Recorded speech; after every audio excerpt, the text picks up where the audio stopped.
Hello, everyone, and welcome back to the Between Realities VR podcast. It is a pleasure to have you here with us. Welcome aboard. My name is Alex VR. I am one of the hosts of this magnificent and fantastic presentation.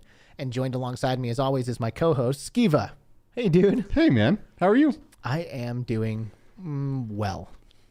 Awesome. How are you? I am doing fantastic. Wow. Yeah. One-upping me with fantastic. I love it life, dude. Everything's great. Everything's VR. Playing lots. Talking to lots of awesome VR peeps. Community is always there and engaging, and I just love it. You really are always in VR, man. I am. I really am. I've been spending a lot more time in VR lately, which I love, but like that still pales in comparison to the hours that you have the headset on. It's ridiculous. I think I might be addicted. You think? Hey, everybody. Thank you for joining us in this live presentation. As you very well know, we do these episodes live on Fridays, and joining us, as always, is our magnificent little Between Realities community. So thank you for being here with us. Jansen Fox in the house. Happy VR Friday, lads and ladies. Thank you, sir. And congratulations on your recent marriage, my good friend. Yes, dude. Congrats. You are a husband and a model of a husband. Yeah, we got to meet you and your wife not that long ago. You're now wife, and you guys are awesome. So yes. Congrats. And, we're all just a part of the same big happy family. So I don't know if like you're my dad now or like my uncle. I don't know. We'll figure it out. Mike Newton, bring on the weekend, dude. What's Thank up, you Mike? for being here, Mike. Always a pleasure. We've got Mash Daddy Cool in the house. What's up, dude? Q2C, that little tiny community. Yeah, he's actually going to be at GDC, which we are going to. So we'll get to hang out with, get some Eric time, which will be awesome. Get some Eric time. Yep, Maybe get some beers with Eric. Heck just to relive those moments. Right from Vegas. From CES. Yes, that's right, dude. Thanks for being here. Red/Ace is in the house. We've got the Bearded Bard. Who's that? I don't know. I don't know who that Reese guy is. the King VR in the house. Reese? What's up, Reese, man? Thanks for joining us. We've got a little Wolf Raza here. Thanks for being here. As always, my friend Chromasnare in the house. Chroma, what's up? Oh, Florian Fahrenberger, the mod king from the Haptics Discord community. What's up, dude? He has made so many Haptics mods, it's not even funny. Heck He's yeah. absolutely the man. Obscure Nerd VR in the house did a little VR comedy set last night that I wish I could have caught, but I saw that you were on the bill. Short Stack VR in the house. Hey, what's up, dude? Good to see you, buddy. We got a little bit of Mepper here. Mepper. Oh, a little bit of Mepper. What's up? And a little Laszlo 216. What's a up? little Z Storm Games. Oh, Z. Heck yeah. You know, Eric and Z were both on Eric's show. Eric and the Bearded Bard and Z were on a show last night, and I watched it from within no man's sky, flying around, watching this awesome podcast, and it was a fantastic show. Go check it out after this one. Dude, if you need more. I was coming in and out of that broadcast the whole time. They were live forever, and like every time I jumped in, there's like a different guest, and like they're doing something else. It was great. It was a great show. That was great. It was awesome. Hey to everybody. Robin, I see you in there too. Robin, what's up, Robin? Thanks for being here. Hey. So, what are we doing on today's show? Today, we are going to dive a little bit further down the VR rabbit hole and get into more of what's happening, of what I think the future of virtual reality is, with some awesome guests. So I guess we should probably bring them in. The company is called PlutoSphere. Yep. And the men from PlutoSphere who are joining us here today, Forrest and Daniel. Hello, gentlemen. Thanks for being here. Hello. Thanks for having us, guys. Yeah, thanks for having us on. Absolutely. What is up, dudes? So, we saw in the chat a little bit earlier, hey, Hilt VR, that's Argo. Good to see you, dude. What's up? How's it going? And Tony's VR. Hey, guys. What's up, man? Thanks for being here as well. So we saw the Bearded Bard in our chat, right? And we've seen Daniel's glorious, glowing, smiling face on this broadcast before. We have. Coming here to represent VRTrend Magazine. Yep, we have. So this is cool. Which we have some VRTrend always on hand because it is the greatest magazine possibly ever created. Possibly. Yeah, I mean, going up against things like Game Informer and Nintendo Power from my childhood, and this just gets me excited to get to my mailbox every time I know one of these is coming, because it's freaking awesome. So this is exciting to see you again, Yes. Daniel, and it's cool to see that you have another exciting project to be a part of. Yeah, man. Thank you. Yeah, appreciate it, you guys. And, yeah. and this guy who's joined you here, Forrest, this is our first time meeting Forrest. So hello, Forrest. Why don't you introduce yourself to the Between Realities fandom, and and tell us a little bit about PlutoSphere, man. Yeah, so Forrest Gibson here, co-founder of Pluto VR, and the chief product officer who's driving the PlutoSphere product. So that's a little bit about me. And in terms of PlutoSphere, this is our new VR streaming service. So taking all the power of the PC and streaming it to lightweight standalone devices like the Quest is sort of the first target platform. Boom. There it is. We're living in the future, and companies like PlutoSphere are aiming to kind of remove like the big, expensive, and like I don't know. They like are huge. Is there a better word for huge? Large things. Yeah. For me, I've always said that that cloud gaming is absolutely the future, right? We've had some flops from Google and some other companies in the past, but really what's going to happen in the future, in my mind, it's like 100% thing, right? And but it's not that we're going to be running games on the cell phone chips that are in these mobile headsets. It's that eventually when internet is good enough and encompass, enough people out there have decent internet, we will be rendering everything in the cloud and beaming it over to our headsets, and our headsets will just be like dummy machines, right? Kind of like businesses are doing now with their desktops, with their servers. Everything is going to the cloud, and I believe this absolutely includes virtual reality, because we want the most high fidelity, beautiful, in-depth, badass games that we can get. Right. So. And I mean, I think in the description, I say something along the lines of that, like everyone in VR right now, for all intents and purposes, is on a Quest 2, and these are people who have picked up headsets because they don't have PCs, or I guess every now and then a gaming PC owner picks up a Quest 2 and uses it standalone and with Link or whatever. But for the most part, most Quest owners out there just own a Quest.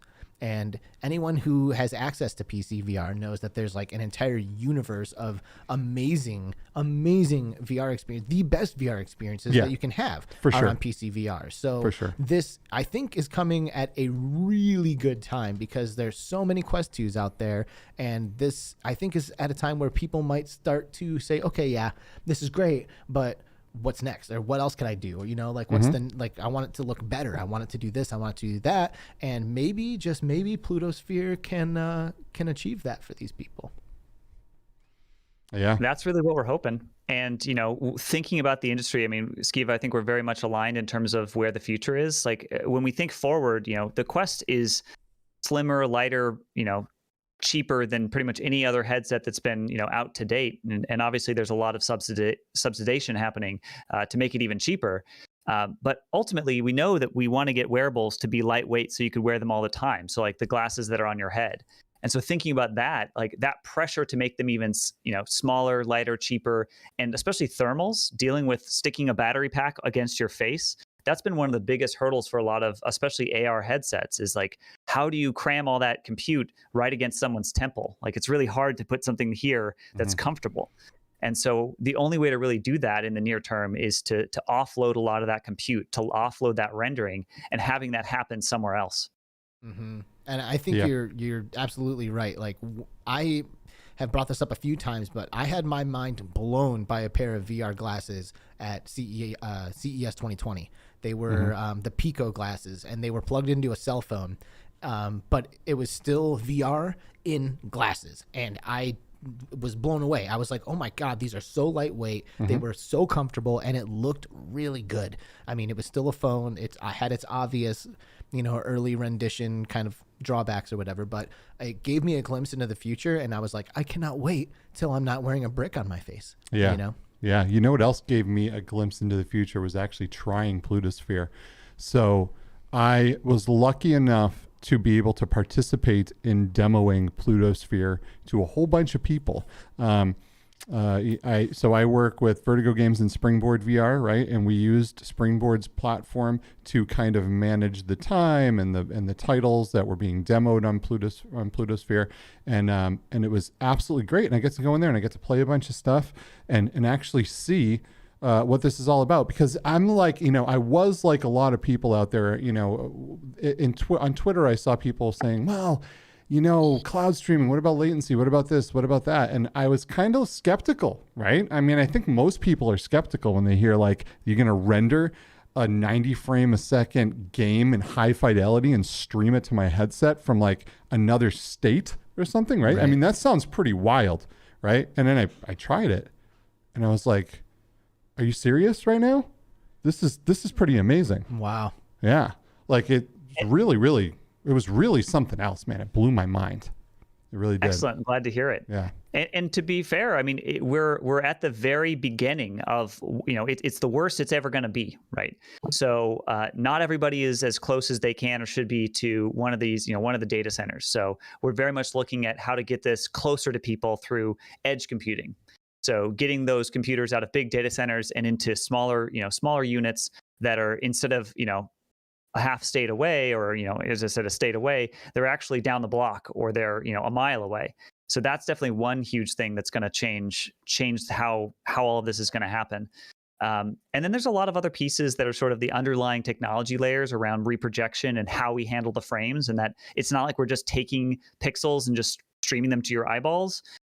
There's, as things go on, there's going to be more things like depth data and more metadata that's being transferred. So it's actually it's becoming a distributed computing system. So on that pathway even further, there's hybrid rendering, where not all of it's happening on the cloud or edge, but some of it's happening locally. So like right now, everything's kind of on up in the cloud. But in the near future, things like your controllers or hands or things that are close to you might be rendering on the local device, and then the rest of the world is actually being rendered in the cloud.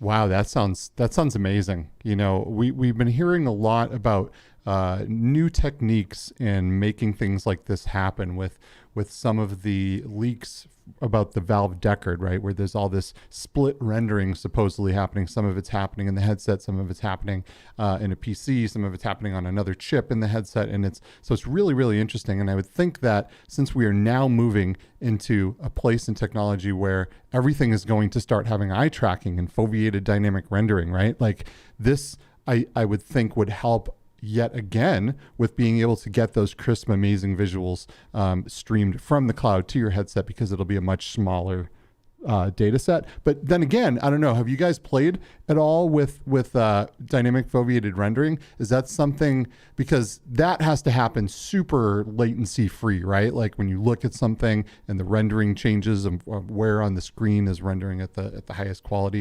Is that something you guys have played with at all, or? We've played with the technology and done some work with that, but it is still a little ways out because of the latency issues, as you described, because you really have to have it be as low latency as possible to be able to kind of get all that information working correctly. Florian in the chat is asking the questions that I'm getting ready to ask, and he's asking if we can get some numbers, right? Like, what are the pings and speeds that you are going to want in order to be able to take advantage of this service? Yeah, so we're really strongly recommending sort of, I think it's a 50 milliseconds and below in terms of where you're hitting the nearest server. And that's sort of, at the high end is going to be okay for some people and less okay for others. But that's sort of the minimum bar we've seen that starts to create if any higher than that, and the experience starts to degrade pretty significantly. Mm-hmm. Okay. And, because like I said earlier, like right now, this is pretty good timing. Like there's a lot of Quest owners out there who wish they could play something that is only available on PC, maybe like Half-Life Alyx, and they don't want to spend the money on a computer. So, how much does it cost to join in and have this cloud computer at your disposal? And is it a replacement for a computer? What kind of experience can someone today in its worst possible state experience and expect? Yeah, so right now it's sort of depending on how many tokens you buy. So right now it's just like a token system where you it's like an arcade. You buy tokens, and then those are used on the computers as like an hourly basis. And so it's about kind of a $1 to $2 an hour range. That's where it's starting right now. And so it's no commitment. So it's not a subscription service. You can just buy some tokens and then play it and see how you like it. And then if you really like it, there's like bigger packages where you can get, discounts by getting more at one time. So wait, so you said $1 or $2 a minute? An hour. Oh, No, an hour. Sorry, yeah, and a minute. So $1 or $2 an hour. Like let's call it $2 an hour, just to like be on the the conservative side here. So how many hours is Half-Life Alyx? 6, 7. Yeah, I think you can get through in 7 or 8 hours. 8. Let's call it the conservative 8. Yeah. So if you play Half-Life Alyx for 8 hours to beat it, and you use PlutoSphere tokens to do it, you're looking at less than $20, something like that. Less than $20 Wow. to have access to I that. would do that.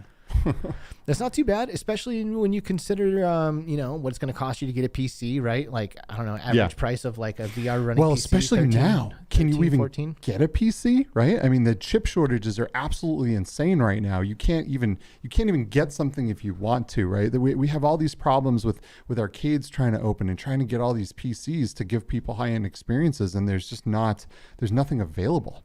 I was lucky enough to get my graphics card at cost, but the 3090 was still $2,000. Like, what the heck? Like, normal people don't have like $2,000 to spend on a video card, another $1,000, $1,500 to spend on the rest of the machine. So being able to buy this technology in chunks, especially for maybe a younger generation that isn't in a career, that doesn't have the type of buying power that someone with a full-time midlife job might have. And it's not just that too. It's think about the person who's fine with their Quest 2. They're fine with the capabilities it has, and they're in VR chat and they're with their friends, but their friends want to go to some concert and that's a PCVR only. Okay, spend the $2 and jump into Pluto PC, and now you can use PCVR VR chat with your friends, right? Look at and that. you're no longer hindered by not having a PC or anything. So yeah, thanks for bringing that up. I think that'll help with because. A lot of questions I get asked is like, well, what if I want to use this service 24/7, right? Not a lot of people are using VR 24/7. You know what I mean? So the cool thing about this is, and what I like is, you buy $20, $30 worth of tokens. They're in your account. You can continue playing your games the way, but if you get a hankering one day to try Zenith on PCVR instead of on your Quest to see what the difference is, jump in and try it real quick. If it works, great, keep playing it. If not, you still have your tokens to try for other games, and it's just kind of used as you need it.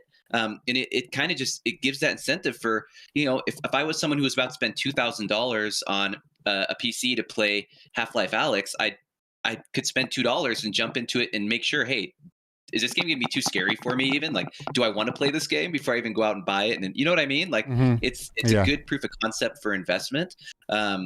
Into PCVR, and it's not meant to be a direct replacement if you have a PCVR gaming computer already, right? So how do you go about accessing content when you don't own a PC? Like, let's say I want to play Half-Life Alyx. Like, am I going to log into a computer that has a bunch of games purchased on it already, or do I need to have like my own copy of the game? Like, because you just said like I could maybe try it before I buy it, but sure, you can try. So it uses your Steam account, right? So Steam's on all the computers. You log into your Steam account, whatever games you've already purchased on Steam. One of the hundreds of free VR games, or Half-Life Alyx or Pavlov or whatever you want. As long as those are on your whatever you have on your Steam profile, you just log in and access it at that point. Okay, and then I guess you could just use Steam's refund policy to like try a game out, right? And return it if you wanted to. Another question that I saw in chat, somebody was asking about save files. Reese was asking about save files. So how are save files handled if I am using this service? You want to take that? Yeah, sure. So there's a few different ways. So right now, the way the PlutoSphere PCs work is at the end of each instance, they wipe, right? So every time you launch a PlutoSphere PC, you're getting a brand new PC with the most updated drivers, and everything is just ready to go, right? So right now, if you want to save that data, if you're using Steam, you can use your Steam Cloud save data, right? So Steam has their own cloud to save your data, save your games on. And right now, that's the best way to do it. If you're using Revive or maybe you're playing something that's not VR related and you want to be able to save that, there are different avenues at which to save that on. But currently, right now, it's not a persistent storage. So currently right now at the end of your thing, all your information, everything is wiped. So that way when you come back in, it's a brand new PC, a brand new clean slate. You're not getting the same PC you had every time.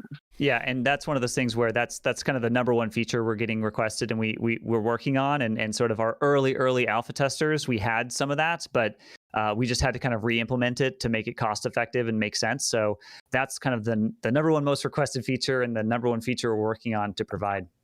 Mm-hmm. Nice. So right now, so the requested feature is that things are not wiped out. Is that correct? Correct. Yeah. So that it's so you have a persistent PC. So every time you log on, you have your own PC with your stuff saved on it, which makes sense. But what on the flip side of that, you have to remember, because of where these are hosted and served, like your download and upload speed is like 3,000 down, 3,000 up. So if you need to download a 2 GB VR game, it's taking you a few seconds. Yeah, to re-download it, right? Yep. That is awesome. But, I guess it would be good to just log in and have everything there. But I totally get from a standpoint of trying to bring a service like this up, having a dedicated VM virtual machine for every single person that's using it can be very resource intensive. It can cost a lot for the company. Yeah, that's like just buying a computer for someone. Right. Yeah. And exactly. Like, no, we didn't buy this computer for you. Like, we bought a computer that you can access and it'll be fresh. So do you see in the future, do you see possibly a scenario where you can have this $1 to $2 an hour machine that gets wiped every time you use it, but you can download things, sign into Steam, download something really, really quick, couple minute or whatever, you're up and running? Or maybe there's an upgraded version where you have a persistent machine, but you're paying more. Yeah, there's likely going to be a model where you could have persistent storage, and we're trying to work on a hybrid system to be able to still get the machines to make sure they have the most up-to-date drivers, and ideally the experience where you're not sitting there waiting for updates for Steam VR or other things like that, but that you still have persistent data that you can save your files, your games, and things like that, and make it a more seamless experience. Mm-hmm. So I'm like, I haven't had the opportunity to try PlutoSphere yet, but it's very intriguing, especially at the price point that you guys are offering at.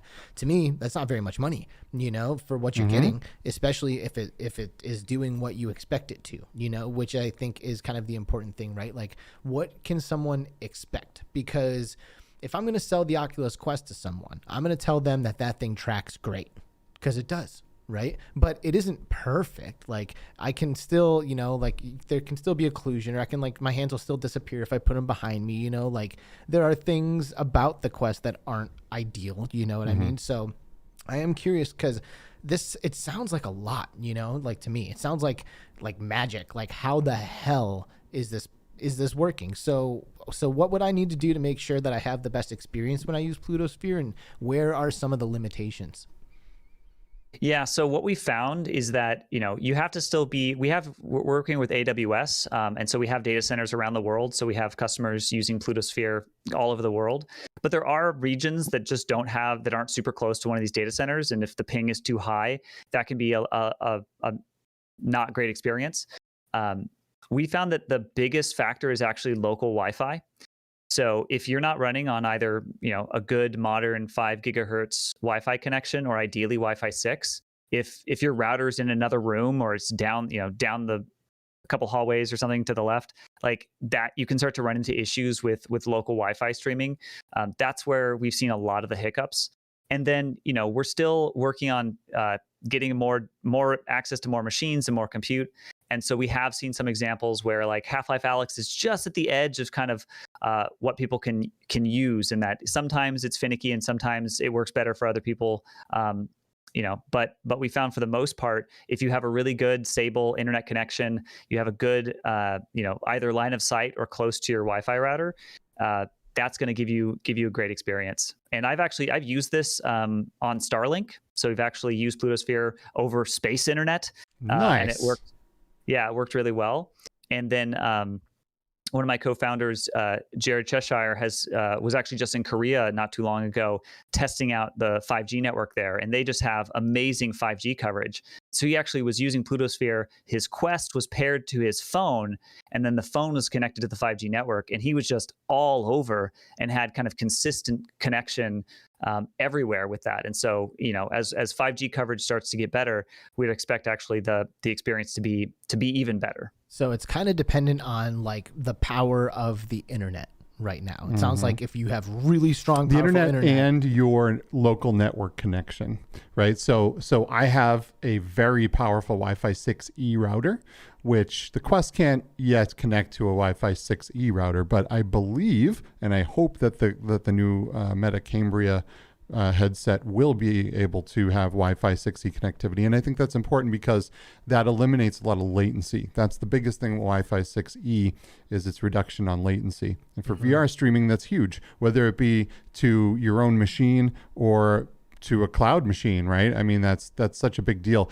Now, I used to do a lot of IT stuff, right? Mostly for companies, but sometimes I wandered into residential situations, and man, I can't imagine offering a service like this where I had to rely on people's home stuff, because you got people that had a modem from 15 years ago that their ISP is still lending them, right? It's 2.4 gigahertz only. It's like literally, downstairs in a basement with concrete walls. And they're like, I can't get a good signal. I'm like, 50 feet down the hall upstairs, and people don't understand why wireless just isn't complete magic, right? So being able to like offer something like this to the general public, I feel like there's probably going to be a lot of headache involved with support and things like that. How do you know where this person's router is? How do you know if it's been rebooted in the past 5 years, right?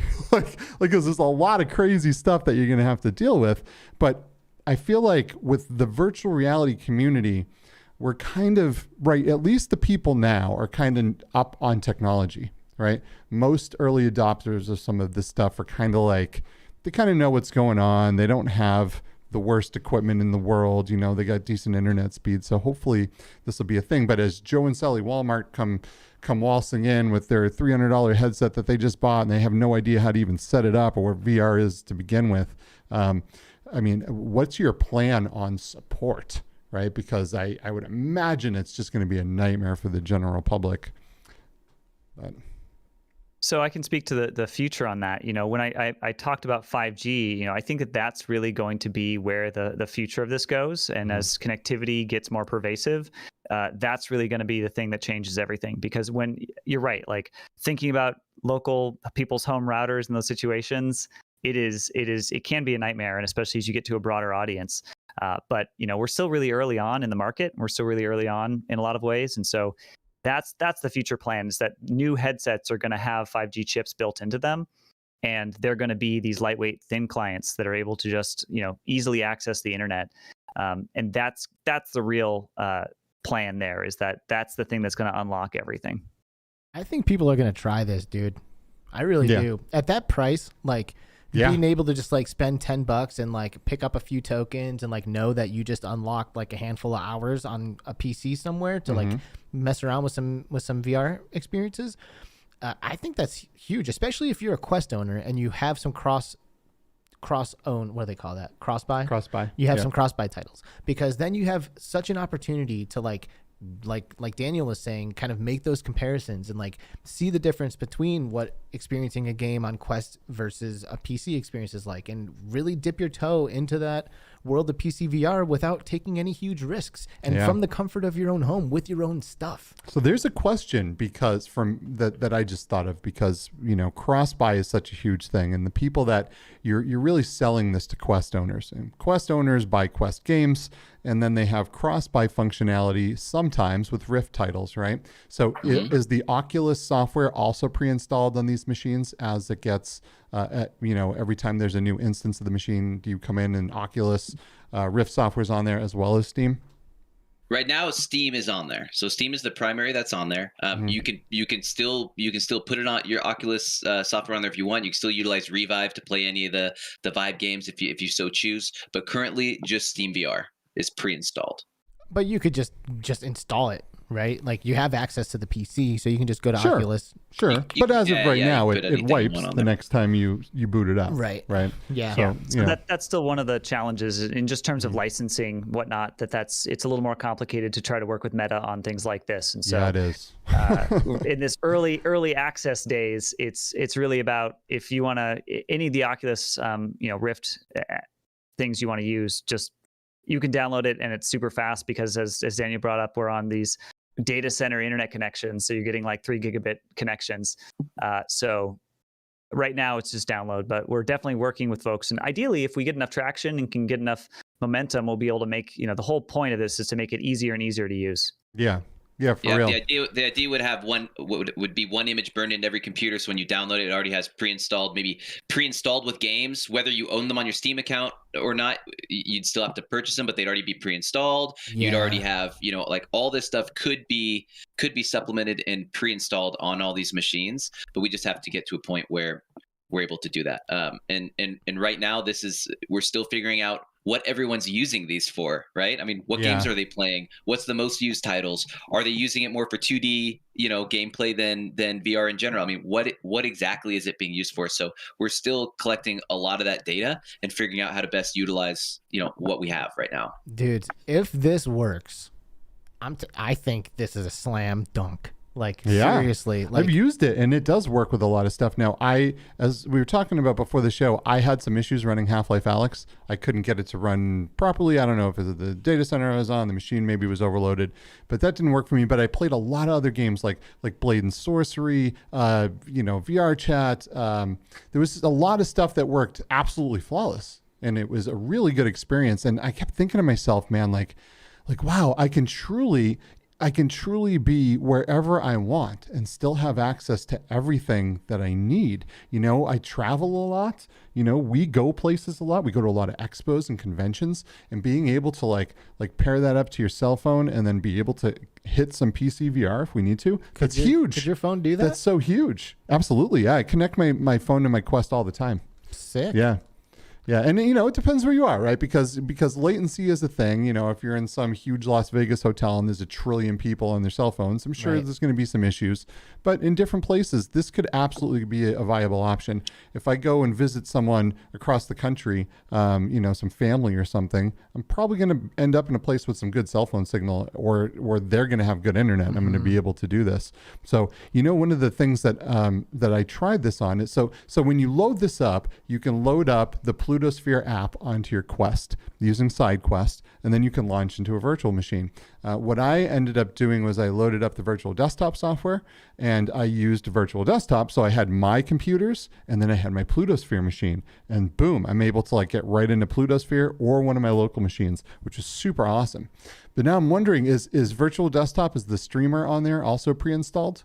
Or is that something I would also have to download again? So right now, I think you have to download it, but that's a thing that we are exploring in the future, and to make that experience more seamless. And that's something that's really, I'm glad you brought up, because we're trying to really build and foster an open ecosystem. And ultimately, that's where the distinction between kind of the closed walled garden standalone approach versus what we're trying to do. We're trying to make something as wide open and like the PC is, and all the things about PC as we possibly can. So the ability to just say, hey, our client, you like virtual desktop better, great, you should use that. And we're trying to find ways to help support people to use that if that works better for them. Nice. Well, I'm a huge supporter of virtual desktop, and Guy Godin, the founder of virtual desktop, I think he's awesome. The software works amazing. If you don't own it, definitely get it. Seriously, it works way better than Airlink. I was late to the party on virtual desktop, and it blows my mind, and I love being able to access PC VR content on my Quest. It's actually amazing. Yeah, and you can even play flat games, right? You can log into a machine with this giant screen in front of you and play the latest flat game as well. There was a week there where I was playing World of Warcraft from my bed with one hand using virtual desktop. And I mean, it wasn't amazing, right? Like I wasn't nearly as capable, but I was still doing quests, just laying down playing. It was amazing. So I definitely did that. That's awesome. I have another question though about this. I'm curious as to who this is currently available for, right? Like obviously you said that there's some areas that are better than others. I imagine there's also some areas that are just Like if you live there, you can't use this, right? Yeah, if you're in the Bermuda Triangle, or probably not so much. Yeah, Forrest, do you know those locations off the top of your head? I do not. I don't. I mean, they're all over the world, and so the best way to do it is to sort of, there's a tool that AWS has right now. It's like a cloud ping that you can just get a sense for where the nearest data center is to you, and that's the best and fastest, easiest way to figure it out. And as I said, we're in talks with other providers, both cloud providers as well as telcos and edge providers, to really work on getting even more coverage around the world. Sweet. Like I said, I really do think that this will be a slam dunk. I think that anybody who understands what you guys are doing and understands how low risk and how low cost it is to just like try it. Like, I don't think there's any risk in trying it. I feel like if you have a Quest and you're even remotely curious about PCVR, for a couple of bucks to jump onto one for an hour or two, like that's a no brainer. So I was saying, go ahead. And like I said, the other day, like Z-Storm set his up live on camera, and it took like 10 minutes, right? And he was in Half-Life Alyx. I mean, to just jump in it and test it out, you'll find out real quick whether or not your network and your placement geographically is compatible, right? And if it doesn't work, then just stay with us as we continue to grow and open up more service locations geographically. But if it does work, I mean, you just opened up thousands upon thousands of VR games that are, if you don't have a gaming PC or don't have access to one, you now have available to you. Straight up. And that's any of your Quest only experiences might be made better now by switching over the PC. I'm like kind of in this weird limbo right now because I love Demeo. It's like one of my favorite games ever. And I put so much time into the Quest. I like unlocked some masks and, new dice and all that stuff. And then I tried it on the PC using virtual desktop even. And it was like, oh, dude, like this looks great on PC. Like it looks fantastic. I still haven't tried Demeo on the Quest. You've only been I mean on the PC. Oh, okay. On the PC. Well, there's a good opportunity to do it right now, actually. And this is something that I wanted to mention on the show today. So I think this is a really good chance to do it. Demeo, as of today, has launched like the pre-early access to their newest update, their newest content, which is called, what is it called? What's the name? I think it's is it just Hero Hangout? Is it the Hero Hangout? The Heroes Tavern on this. We've got a trailer here on the screen, which will show it to us, I think, in a second, right? Yeah, it should. But dude, I had a chance to jump into there. The Heroes Hangout. There we go. So this is pretty sweet. It's coming on Thursday. February 24th is when this content drops for everyone, and it is basically a social area for like while you're inside Demeo to like it opens up the basement, and you can like move all around, and like there's multiple little stations with like cool, fun, interactive things to do. There's a board that the Discord community is attached to, so you can like see all the Discord posts in real time from within the game on that like community board or whatever. There's like a little archery game that you can see there. There's a little arcade game that was developed by the guy that worked with Carmack on Doom. What's his name? Like Romero, I think. Oh, nice. Yeah, he's like behind, cool, because he loves Demeo, and he's like been connected to these guys ever since this thing came out. But it's awesome. You can cruise around in there, and there's even a table in the middle of the room where you can go over to the shelf and like grab which book you want to play. He's like, oh, let's get book 2, and then walk it over and you like set it onto the table, and like it like starts a game, and then 3 people can roll up next to you. It can be a public lobby, and then you guys can all start playing the game there together. Oh wow. So nice. I jumped into it before the show today, and obviously it's not public. I was the only person in the public room, but I got to walk around and like check it all out, and I think that this is going to be awesome. I cannot wait to play Demeo again and kind of like mess around in this room while we're kind of getting warmed up and waiting, because typically if I'm waiting for somebody to join me in one of these games, I'm just like sitting there silently by myself, like waiting for someone to join me, and this just like just brings it all to life a little bit more, Well, yeah. I mean, this is virtual reality. When you have to wait for people, it's daunting, right? Yeah. I mean, you're sitting there twiddling your thumbs, So this is great. Being able to get in a lobby with people, maybe you're waiting on one guy in your party, right? Mm-hmm. Now you can mess around, play games, shoot stuff with arrows, have a blast. Just delivers that sense of presence. Yeah. And Resolution Games, man, they do things right. They are one of the best VR studios out there. I love Resolution Games. Yeah, they're really incredible. They're really, really incredible. So this is great. And this is also something you'll be able to load up in all of its glory through a PlutoSphere Cloud PC. That's right? what I was saying. It's like I love the PC version of this game so much, and it sucks because I've had made so much progress on my Quest version, but I'm still willing to go and use not cross-buy? Well, I use the Steam version on PC. And even if it was, I don't think that my progress would transfer over. It does. It usually does. When cross-buy between two things that are both Oculus, all the data is still stored on the Oculus ecosystem, and it grabs from the same place. Usually. Well, if it is, maybe someone can confirm if anyone out there has done Demeo on Quest and on Rift, if it transfers over. Because if it does, then maybe I'll do the Oculus version. You know, the other thing that's coming out for Demeo too, before we move on from it, is the PC version. That's right, the flat version, so you can play with your flat friends. Yeah. Yes. Your flat. Your 2D friends. flat friends. Stupid flat friends. You know, if they're slumming it, they can still play with you. Yeah. Well, you know, there's not everyone is as capable as we are in the VR world, right? True. And like, you know, my wife, for example, loves Beat Saber, you know, and loves like those comfortable experiences where you're kind of just standing and it's all good. Yeah.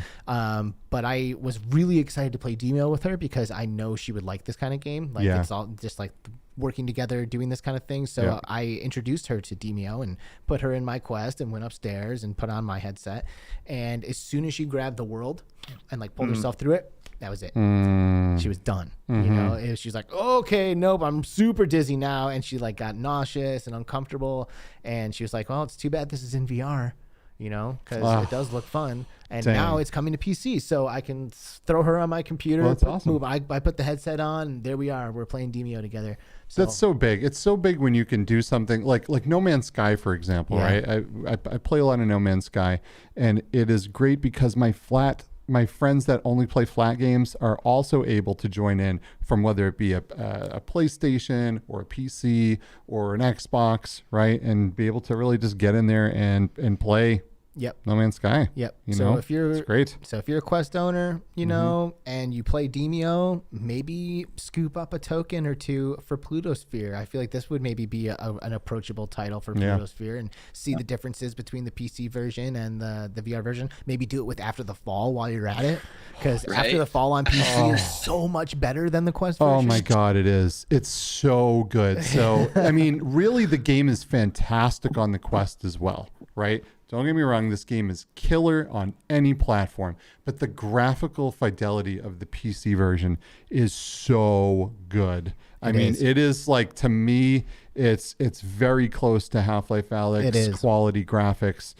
It is really, really good. You can see here on this trailer, there are flashlights that you only get on the PC version, and it adds so much realism to this game. It's absolutely nuts. The textures are incredible. Everything about this game is fantastic, and being able to play it, and I do know, because I do this, right, that I can switch back and forth from the Rift version, from the Rift PC version with full graphics to the Quest version and keep all my weapon progression and all of my skins and all of my unlocks. Because they're both on the Oculus ecosystem. I also, because I'm sick, have a Steam version, which I have like all of the stuff unlocked as well, along with a lot of the skins. And I mean, because I just love this game so much. It's so freaking good. You know, person in the chat said, I tried telling Servios when they released Sprint Vector that they need a hub world and that they didn't listen. Yeah. So go ahead. By releasing by Demeo releasing the PC edition too, I mean, now you're guaranteed that hub is always going to be full of people. Right? Like they're just guaranteeing there's always going to be someone to jump in and play with now. Probably. Yeah. So your video disappeared, just FYI. We still hear you, but your video disappeared. Lost it. You are probably right, actually, because, you know, that's an interesting point, because that's really going to, how do I say this? Is Demeo a great game on its own merit? Or does it need VR to be as popular as it is? We will find out once this PC version comes out. We will, and it's coming soon, right? If the game is great on its own merit, like the mechanics are so solid that you don't need VR to enjoy it and experience it fully, then I think you're 100% right. But there's like my mind immediately kind of goes to this space of like, this is going to like supplement the VR community. Like this will be like me putting my wife in there so she joins me kind of situation, more than this whole horde of flat screen gamers who get hooked on Demeo just because it's that good of a game. I could be wrong. You know, I would love to be wrong in that, but my immediate thought is that that's not going to be the case. Do you think that people are going to pick this game up and play it on PC without any inkling or caring about the VR, Daniel? I guess maybe. Well, I haven't seen any marketing towards towards that. There's so so probably not. But man, I really hope so. I mean, I think it's open. I mean, we've seen it with After the Fall. If you're open across platforms, you're not sitting in dull lobbies, right? And like that's my biggest thing with a lot of the games that I still jump in with VR is you're sitting there just waiting for other people to join. You know, and Demeo is such a great game, and it would suck like if you don't have a group of people to play with, but you want to have that full experience. You know, it would suck sitting in a hub and no one popping in there. Yeah. I would say that I think once you get into the realm of flat gaming, right? There's huge competition. The AAA titles out there that you're competing with for flat gaming is massive. But something we saw with Rec Room, and I think Rec Room was, Rec Room and VR Chat are two great examples of, by having the 2D version of the game or the experience that you can access and interact with, even if there are objectively other 2D experiences that are better, these other 2D, like in Fortnite, right? I can't go play Fortnite and then get into VR and play Fortnite. And so even if you're like, okay, Fortnite's better, if you're doing some other game and you're like, okay, we're going to play Demeo, even if you're like, okay, maybe there's some better turn-based RTS strategy, like tabletop tactics games, the fact that that like if you really like the game, there's always the VR option you can upgrade to. I think that's a selling point that we've seen really work. And you're like, hey, this is a cool game, but I just want to be in there. And then that knowing that that's a possibility and that can like give you that option, that seems like a reason why people might be willing to play it, even if there's other great 2D games that they haven't played. Yeah. And, speaking of flat games, PlutoSphere, last time I was on it, I remember seeing a controller option, right? So even if you have nothing to do with virtual reality and you just want high-end PC gaming, you can totally hop on PlutoSphere and play pretty dang close to latency-free, high-end PCVR games, flat with a controller and everything, and really just have an absolutely amazing experience. So, that's another selling point for the service. So, to the point that you made about Rec Room and VR Chat, I think the other thing that contributes to the success of those platforms is the entry fee, which is free. Yep. Those games being free and on every platform are what have just fucking blasted them into the stratosphere. Yep. Like I wish that more games were free to play and allowed you to pay to access cool content that isn't pay to win. Like I feel like that format gets people playing your game and gets them hooked to it if it's good enough. If you have a good game, people will come and play it if it's free. And then what's the $5 here? What's the $10 there? And then before you know it, they've paid way more than they would have for just a copy of the game if you charge them up front for it. So like something like Population 1, I feel like Population 1 would be like massive if it was free to play. Yep, absolutely. Massive. Yeah. Could you imagine? Because people would still want to buy the skins as to just stand out from everyone else, but there'd be way more people in to play it. So many people. Yeah. I would love to see more games adopt that. And I mean, I'm not a businessman. I'm just a gamer, and there are games that I have spent hundreds of dollars on that are free to play and that I've played for years that are free to play because I played them when they were free and available and I didn't have to risk anything to get into it. So I would love to see more of that. I think we would see more success with titles if they'd be willing to do that a little bit more. Yeah, for real. I wonder, people. So right now, Zenith is a pretty big deal, right? And rightfully so because it's such a good game. And I will tell you that the graphical fidelity and how much can be rendered and the draw distances and everything on PC is also way, way above the Quest version. And they are continuing to improve the PC version and the graphics and all of that stuff as well. So yet another game that could benefit from running on PlutoSphere. Right. So. I started playing Zenith on the Oculus, and I did not know that when you can log into your account across any VR headset. So I played it forever because I was like, I don't want to rebuy it for Steam and have to start over, you know?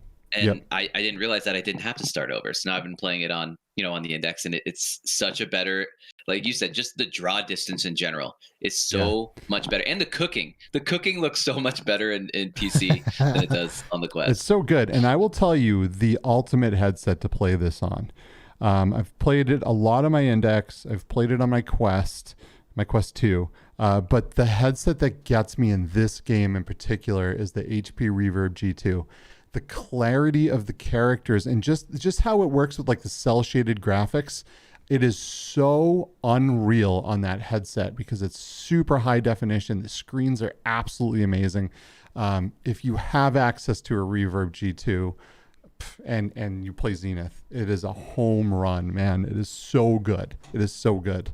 So Gamertag VR is here in the house. What's up, GT? What's up, GT? Thanks for being here and stopping by. We've also got Hack the Game Cat in the house and a little person, and we got some Limited Frags VR. Good What's to up? See you. Oh, I saw him in Neos the other day. A little Rudel Zavedno. I hope I said your name right there. Thanks for joining us as well. Mash Daddy Cool said that he tried PlutoSphere the other day with Half-Life Alyx and it was perfect. Oh, wow. That's interesting.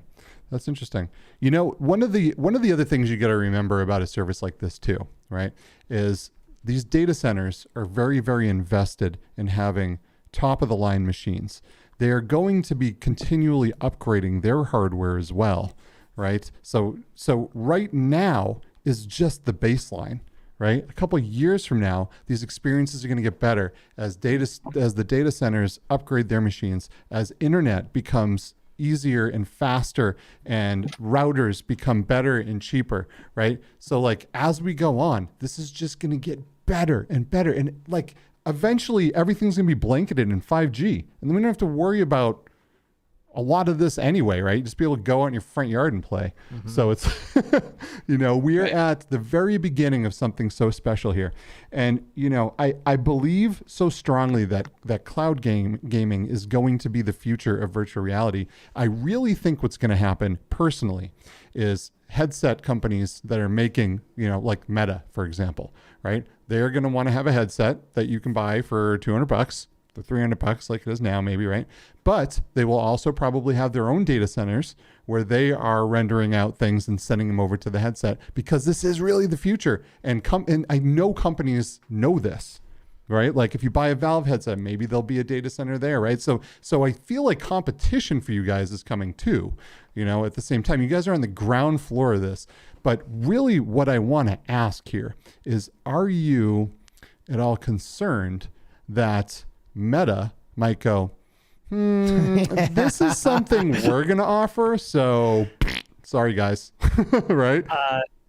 Yeah, so one thing is that, probably unrelated, but about 2 weeks after we announced PlutoSphere, Meta updated their terms of service for Quest development to specifically call out a ban on cloud gaming. I remember this. So they've already done that.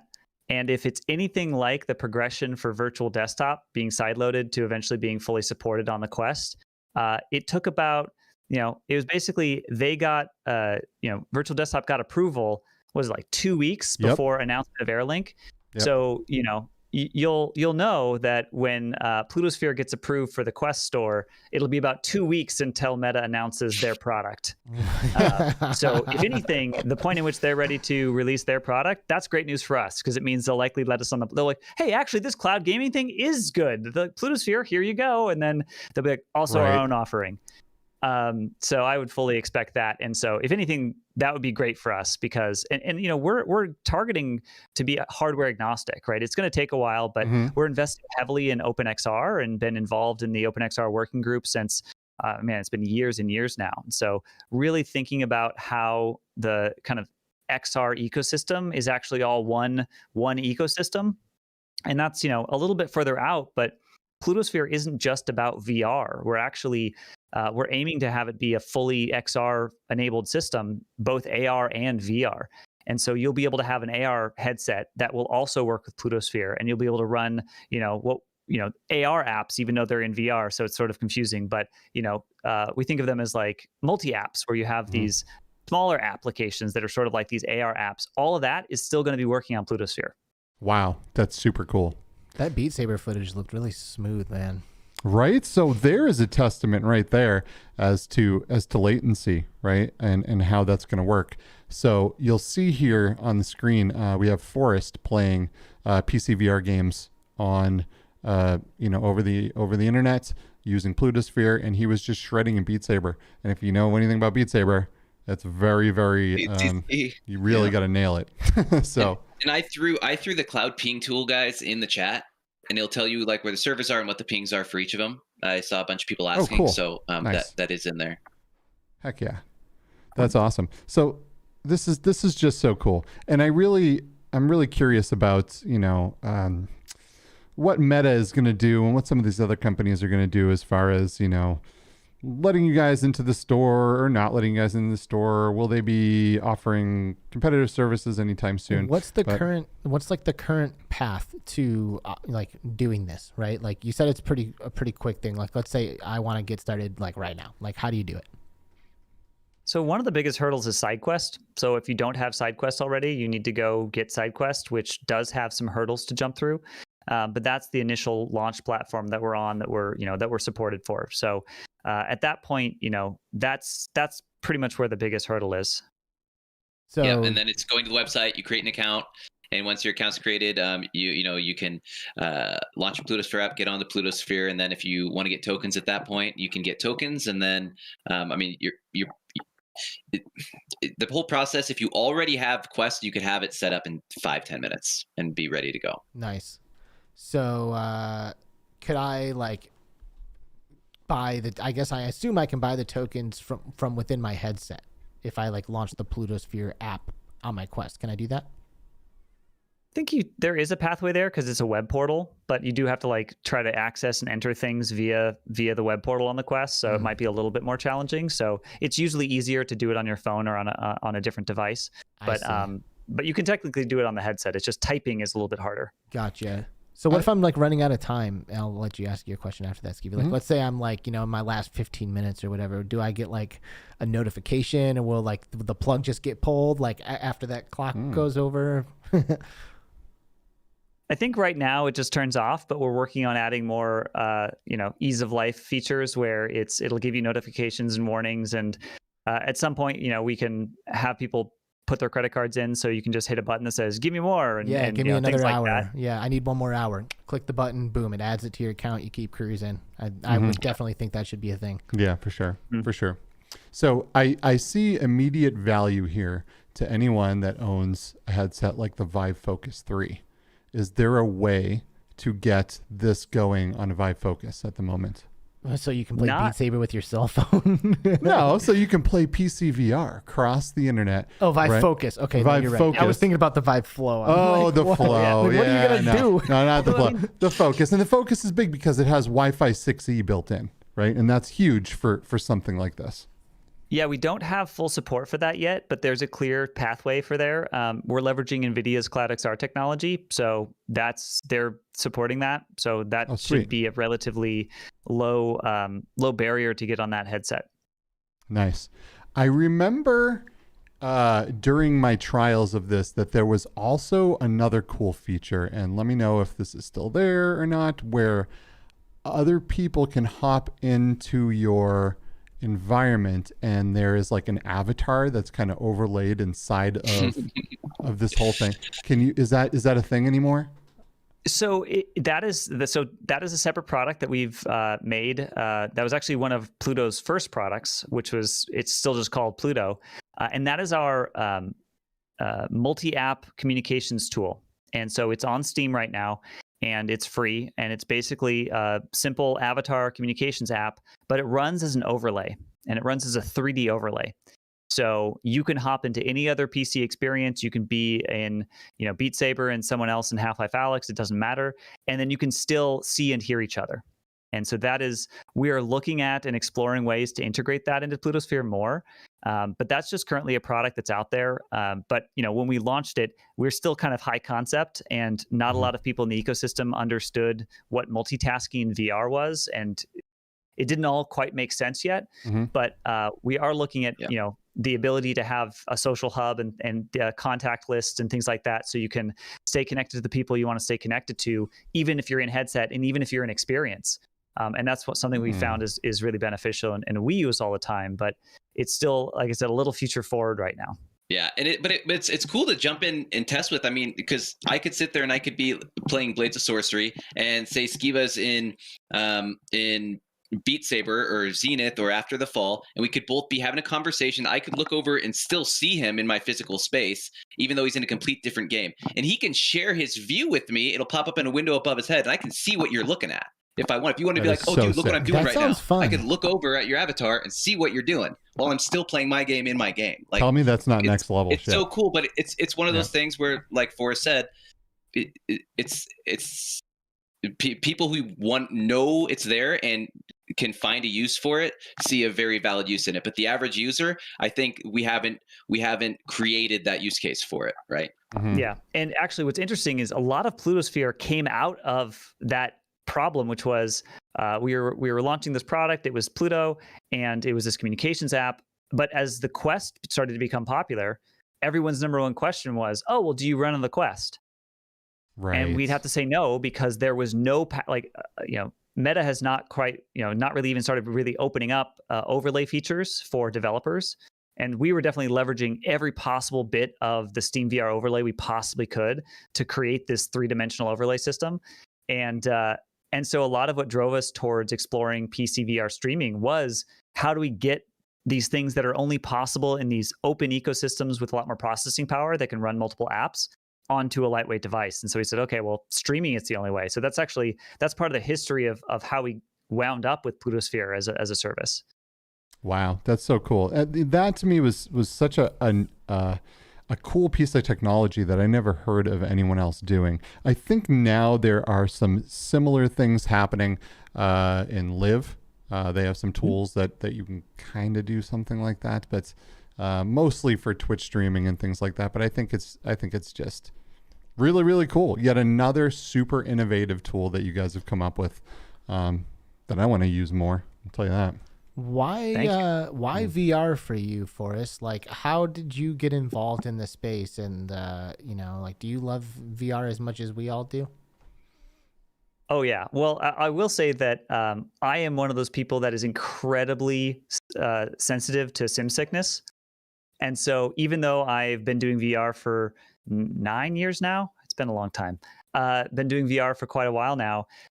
There's a lot of experiences that aren't super accessible to me. And so it's sometimes challenging, where people be really excited about some game, and I'll be like, I can't do that.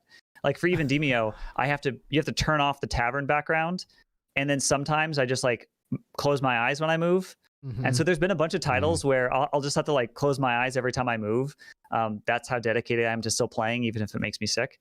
But yeah, so one of the places that I really got started was a while back before Pluto. Jared Cheshire, co-founder of Pluto with me, we started a company called Impossible Object. And we had got this really cool demo. We got a chance to experience this fully spatially tracked positional headset with spatial controller a long time ago. This was, even before the DK1 was shipped. And we just got to see what a wireless standalone headset would be like. It was incredibly expensive custom thing that used a mocap system. But we got to experience what that would feel like to have this like wireless headset with a wireless controller that's all spatially tracked. And we said, okay, well, clearly this is going to be the future. And even though it's, $50,000 now for this setup, at some point it's going to be a consumer device. So we started a company called Impossible Object, and we worked on a project called Giant versus Horde, which if you've seen, I don't know if it's Davigo or David Go. Davigo, yeah. Yeah, so it's actually very similar to what that is now, but it was one person who was in a mocap suit, and they were this giant, and they were fighting all these people in little spaceships. It was basically like a giant boss battle where the person in the mocap suit would be, live performing. It's sort of this hybrid gaming entertainment experience. And so we worked on that for a while, and that's what really sort of pulled me into the industry, developing that game. And then when we didn't get that fully off the ground, we sort of took that technology, and that's where we started discovering this feeling of shared presence, where you could feel embodied in VR with other people. And we took that, and that's really what was the starting place for founding Pluto. Beautiful. Wow. So you mentioned a suit, which immediately made me think of a question. So when I play PCVR, when I play even some Quest titles, but mostly PCVR, I really, really enjoy my haptic stuff. I love my vest and my arm things and my face. I don't know all the technical names for them. Sorry, Alex. That's what they are. Right. But it's that. Do you see any way to pass that data along where I could install the haptics player and then be able to use body haptics when playing cloud PCVR?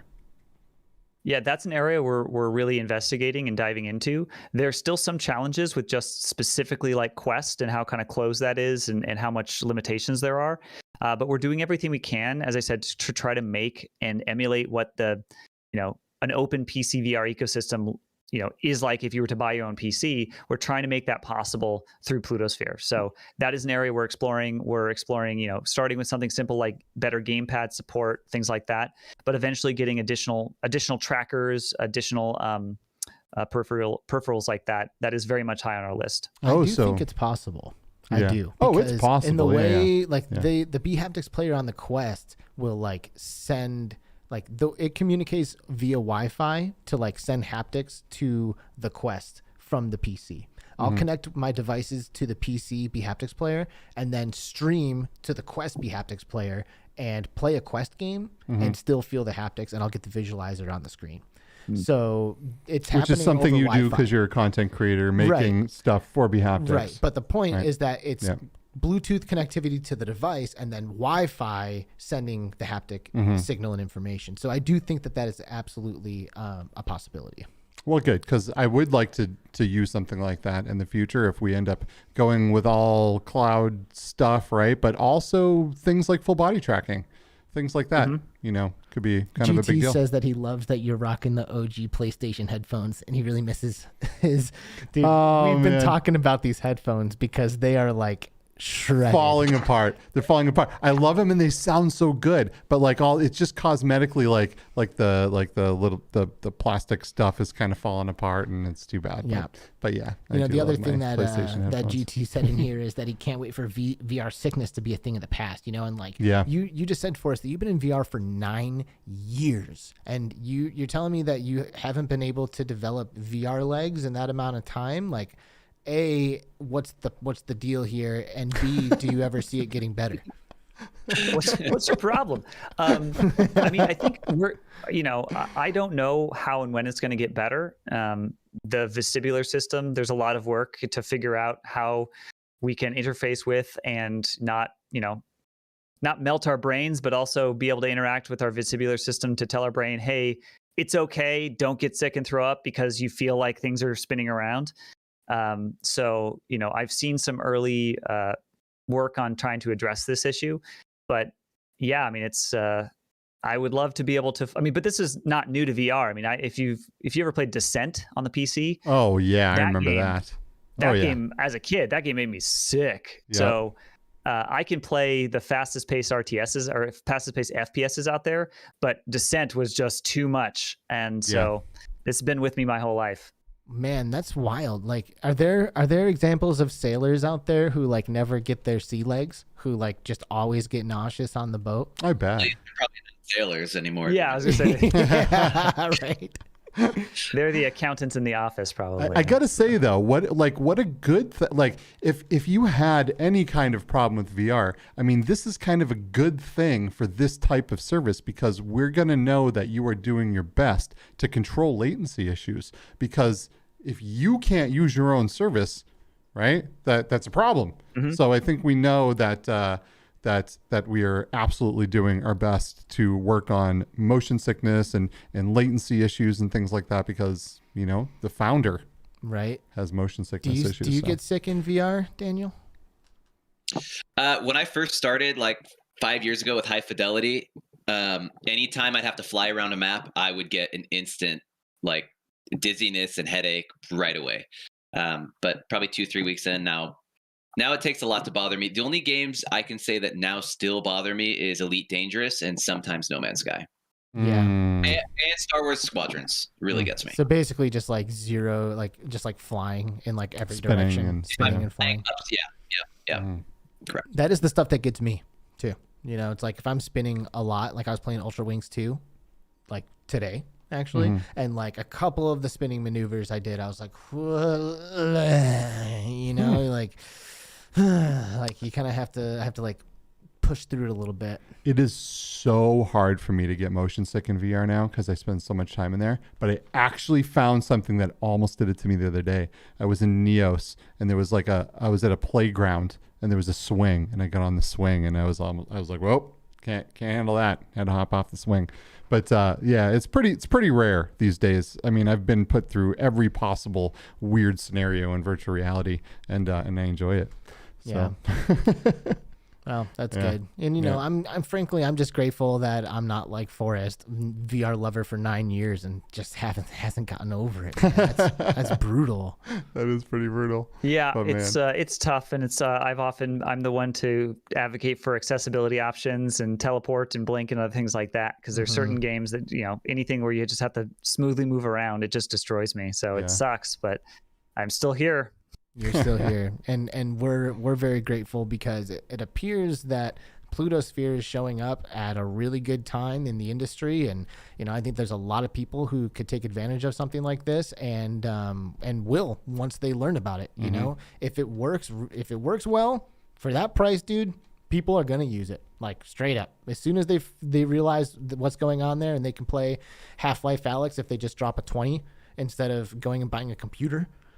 GG. It's GG. Yeah. People are going to do it. It's cheaper than wasting 1 hour at a VR arcade, going into real life, using somebody else's equipment in public. How do you see this becoming a viable option for VR arcades? Businesses love to get out of CapEx and just go to incremental pricing. So if they can just pay a monthly fee as opposed to having to invest, because if you're buying, 5, 6, 7, 8 high-end PCs at one time, that's a huge investment all up front. It is. If you can even get them. You can just. Yeah, even if you might not be able to get those PCs to begin with, right? Because like we were talking about earlier, there's chip shortages, there's weird stuff. You can't even get computers half the time. So yeah, that's a huge thing. I could see that becoming a very big thing in VR arcades. And I do a lot of support for VR arcades. So that's interesting. I'd love to see how that evolves, right? Yeah, I think going back to the Vive Focus 3, I think that's a great example where at the point at which you have a more business focused headset and you have Wi-Fi 6E, that that could really provide a really stable platform to start providing that. And think about the startup cost, right? And you're just like, hey, I rented the space and then I bought 6 Vive Focus 3s. VRcade. Yeah, it's huge, right? People I get a lot of emails every single day. Do you guys support for Springboard? Do you guys support the Quest 2? And we can't because it's against the Oculus terms of service for us to be able to put a loader in the headset to load arcade games, right? So it's a bummer. But the Vive Focus 3 is a huge opportunity for businesses, for arcades. So it's kind of a big deal. And I would be super excited to reobtain a Vive Focus 3 when PlutoSphere is available on it. So because I get rid of the one I had. Yeah, but also like I feel like we put it on and like maybe there's a lack of software there, sure, but like also the hardware, like I don't know, like it's not like the menu that we were in was gorgeous and working beautifully. No, but that's all just software, right? Like the hardware, the Focus 3 was the most comfortable headset I've ever put on my head, like hands down. There just wasn't anything to do in it. Yeah. You know what I mean? You like look at the list of games that are in there and it's like, the best game in there was Space Slurpees, which is a great game, but like it's about all you got, So, you know, you can only play so much Space Slurpees, I suppose. Right. Well, and if you're playing Space Slurpees, make sure you're on the Raging Robots level. Because that's the Between Realities level. And make sure you're on the VRTrend level. That's right. There's a VRTrend level as well. Then I mean, there's really only the Between Realities level. It's like if I remember correctly, me and you show up also in the maybe VRTrend it might even be a level. vice versa thing. Like I wouldn't be like like posters on the wall. Right?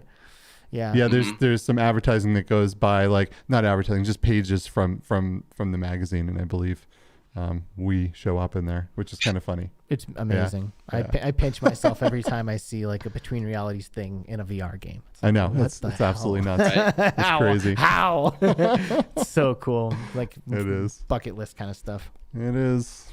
So we're getting close, guys, which is pretty crazy because I feel like we've talked a lot about PlutoSphere for this whole show, but there's a lot to say, I guess. But maybe there's something that's been unsaid, right? Like, is there anything kind of important or anything that we haven't had a chance to touch on when it comes to PlutoSphere that you guys think that we really should get out there? Yeah, well, there's a few things. I mean, number one, PlutoSphere has probably one of the hugest, most active Discords right now. We're just past 22,000 members on the Discord channel. What? People, yeah. Who? Right? Wow. Who are those people? People who are actively interested in PlutoSphere and trying PlutoSphere. And we do token giveaways every day. We have a huge community. We have our own Minecraft server for people playing Vivecraft on their quests using PlutoSphere. Right. So, I mean, it's a really good way to get integrated and talk to someone that might be in the same, the same geographic location as you and ask them, how it works for them, or to just find out more about the service. It's definitely a great place to kind of jump into the community and see what people are using it for. And everyone posts videos of their experiences. And it's a real good way to kind of, not only get involved, but get some additional information. Join the Discord. Discord. Yeah. And the link is in the description below, so no excuse not to. Good job, dude. Clicky. Well, what if I'm at my 100 server limit? Is it worth leaving one of my servers to join the PlutoSphere server? Yeah. Say yes. Yeah. Only a decision you can make. The answer is yes, folks. You should become a number in the 23,000 PlutoSphere Discord members. That's wild. To have anything VR related that has 23,000 members is pretty insane. Well, and I mean, I guess speaking to what they said earlier, this goes beyond VR, right? Yeah, like people outside of VR have a reason to kind of look into this. Forrest, what do you think, man? Is there anything that you think is important that we haven't had a chance to talk about? I think we've covered mostly everything. I mean, I just have a lot of appreciation for being invited on the show and for a chance to just chat about the future of XR and how cloud streaming is going to be a part of it. And that, really we see this as the next computing platform. And that when you look at, like, the Quest is an incredibly powerful device, but it still feels a lot like a game console. And what we're trying to build out is a computing platform, right? Because, like, right now you can't really develop a Quest game on the Quest without a computer.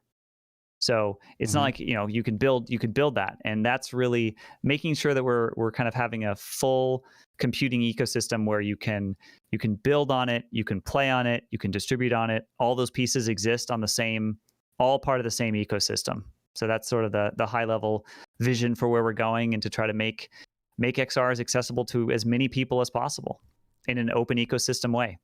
Beautiful, man. And maybe just one or two questions from the chat. Rudy wants to know, it says on the website, Windows support coming soon. When can we expect G2 support? Yeah, I don't think we have a specific timeline on that, but that is a thing that we are exploring.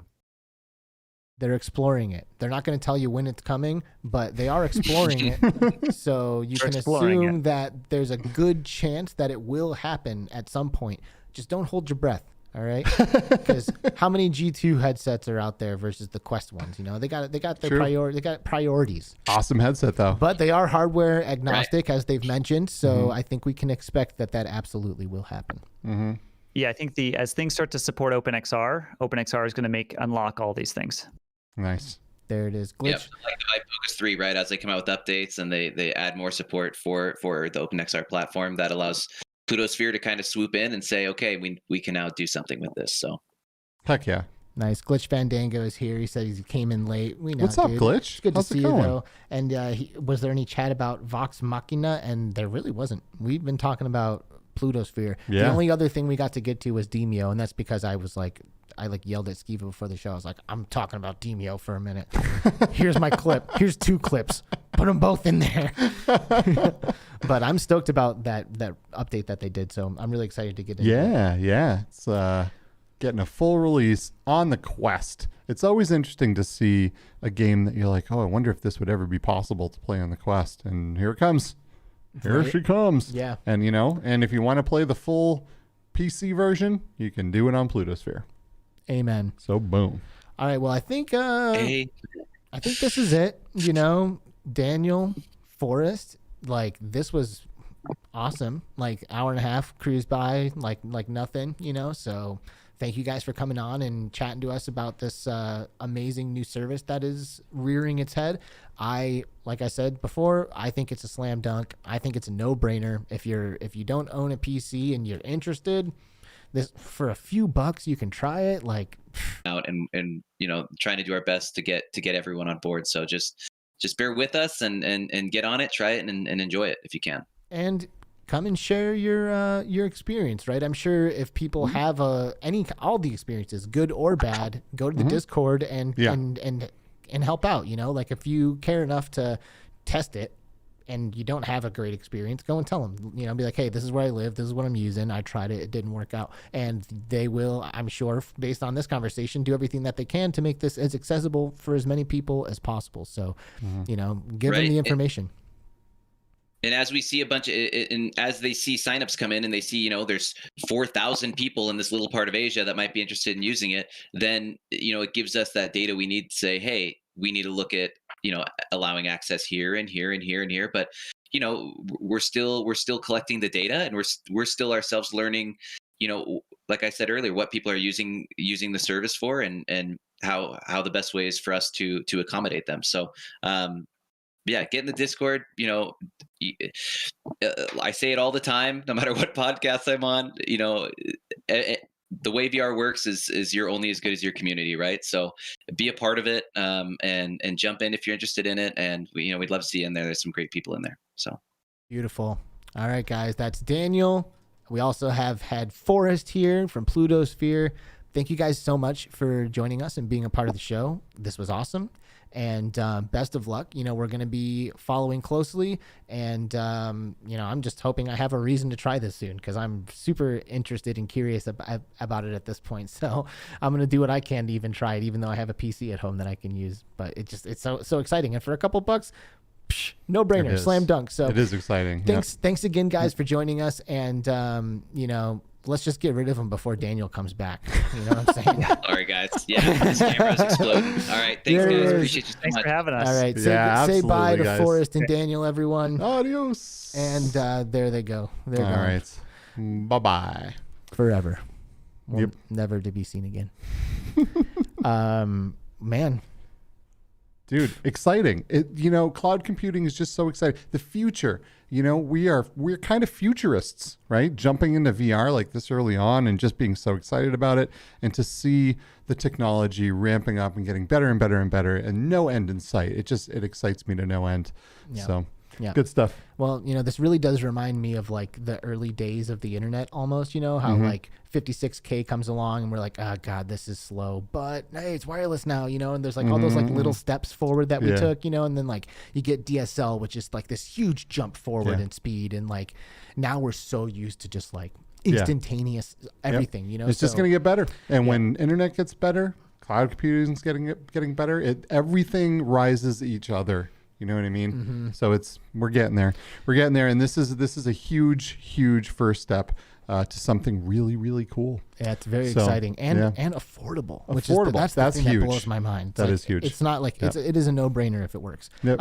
So hey, chat, you guys have been awesome today. Thank you so much for joining us and being here as a part of the live broadcast. If you are catching this after the live broadcast, the chat replay is included. So definitely pop that thing open and take a look at everybody's comments. There's a lot of awesome stuff that people manage to say in chat that we don't always get to on the show, and it's really good. And just so you guys know, Skiva can't always read everything because he's doing everything over here with the ship, but I'm always paying attention. So it's tough for me to see the chat. Thank you guys for for participating in chat. We've got Wolf Raza and Chromo Snare and Virtual Residents got in here, and Glitch Fandango, the homie, Jansen Fox and Hilt VR, Red/Ace and GT, Gamertag VR, chilling with us, Rudy, Space Denizen, Reese the King, Person, just so many legends. All you guys, and So of course, many. someone here in chat, Short Stack VR, which I don't know, I don't want to steal your thunder here, but what's going to happen next week? Yeah, next week we have a dear friend of the Between Realities podcast, Short Stack, will be joining us. He is an awesome content creator, an amazing video editor. Works in VR, plays in VR. He's just an all-around awesome dude, and I cannot wait to have a conversation with him next week. It's going to be super fun. I think next week is going to be full of a lot of laughs, a lot of storytelling, and a lot of good vibes. So Heck yeah. Join us next week with Short Stack VR. Everyone, please enjoy your weekend. Quick shout out to Wolf Raza for the $3 super chat saying, good show, keep it up. Oh, thank you. We will. Bow, bow, bow. Thank you, dude. Appreciate that. And we're going to keep it up. Yeah. So we'll see you guys next week with Short Stack VR. Have a wonderful weekend, everyone. Thank you to Upload VR. We love you all. Take care.